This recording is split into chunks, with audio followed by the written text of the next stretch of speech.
தடாகத்தில் மீன் ரெண்டு காமத்தில் தடுமாறி தாமரை பூ மீது விழுந்தனவோ. இதை கண்ட வேகத்தில் பிரம்மனும் மோகத்தில் படைத்திட்ட பாகம்தான் உன் கண்களும். இந்த வரிகளுக்கு சொந்தக்காரர் டிஆர் சார். தமிழ் சினிமாவில் பன்முக திறமை கொண்டவர். எனக்கு அவரை கவிஞர் எனக்கு ரொம்ப பிடிக்குங்க. இந்த பாடல் ஒரு பொன்மானை நான் காண.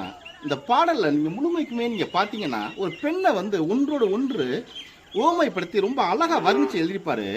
பாருங்க, தடாகம், இந்த வார்த்தை ரொம்ப அழகான வார்த்தைங்க. குளம், ஒரு குளத்துல ரெண்டு மீன் காமத்துல தடுமாறி தாமரை பூ மேல விழுந்துருச்சான். இதை பிரம்மன் பார்க்கறானாம். பார்த்துட்டு மோகத்துல அவர் படைத்திட்ட பாகம்தான் உன் கண்களும் அப்படின்ட்டு இந்த பாடல் முழுமைக்குமே ஒரு பெண்ணை வர்ணிச்சுக்கிட்டே இருப்பாரு. எனக்கு இந்த பாடல் ரொம்ப எனக்கு பிடித்தமான பாடல். வாய்ப்பு இருந்தால் நீங்கள் கேட்டு பாருங்க. இந்த வரிகள் எல்லாமே ரொம்ப அழகாகவே இருக்குங்க. நன்றி.